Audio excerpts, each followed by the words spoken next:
विघ्नेश्वराय वरदाय सुरप्रियाय लंबोदराय सकलाय जगद्दिताय नागाननाय श्रुति यज्ञ विभूषिताय गौरी सुताय गणनाथ नमो नमस्ते।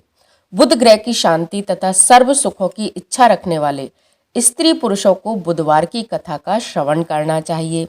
हथेली में थोड़े से मूंग की दाल लेकर इस कथा को सुना जाता है। तो आइए हम सब मिलकर बुधवार की कथा का श्रवण करते हैं।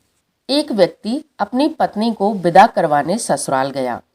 कुछ दिवस रहने के पश्चात उसने सास ससुर से अपनी पत्नी को विदा करने के लिए कहा, किंतु सास ससुर तथा अन्य संबंधियों ने कहा कि आज बुधवार का दिन है, आज के दिन माँ बेटी बिछुड़ती नहीं है, आज के दिन अत्यधिक आवश्यकता होने पर ही कहीं जाना चाहिए।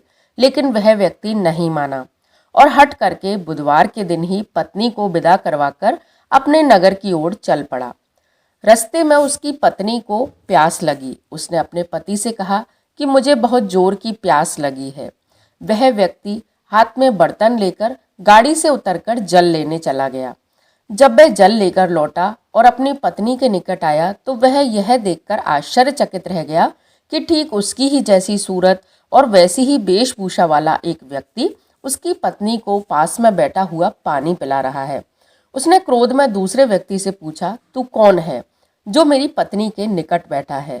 दूसरा व्यक्ति बोला, यह मेरी पत्नी है, मैं इसके लिए पानी लेने गया था, मैं अभी अभी इसे ससुराल से विदा करवाकर ला रहा हूँ। वे दोनों परस्पर झगड़ने लगे।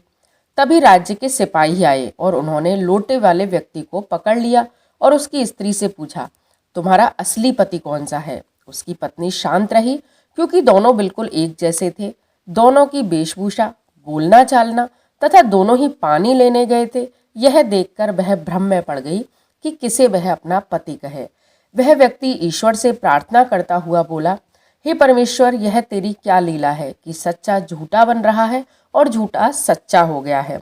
तभी आकाशवाणी हुई कि मूर्ख, आज बुधवार के दिन तुझे माँ और बेटी को अलग नहीं करना था, तूने किसी की बात नहीं मानी। यह लीला बुधदेव भगवान की है। उस व्यक्ति ने बुधदेव से प्रार्थना की, 1 वर्ष तक उनकी कथा सुनने हेतु प्रण किया, अपनी गलती के लिए माफी मांगी।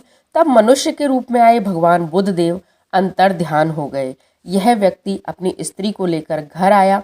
इसके बाद पति पत्नी बुधवार की कथा को नियम पूर्वक कहने लगे। जो भी व्यक्ति इस कथा को नियमित सुनता है, दूसरों को सुनाता है, बुधवार के दिन उसको यात्रा करने का दोष नहीं लगता है। उसकी वाणी में मिठास आती है, प्रभु की कृपा उस पर होने लगती है। इसके साथ ही बुद्धि, विवेक तथा ज्ञान बढ़ने लगता है। बुधदेव भगवान गणेश के ही प्रतिरूप हैं। गणेश जी के द्वारा दी गई समस्त संपदाएं ऐसे व्यक्ति को प्राप्त होती है। कहते को सुनते को हुंकारा भरते को बुधदेव की इस कथा को सुनने का पुण्य लाभ प्राप्त हो।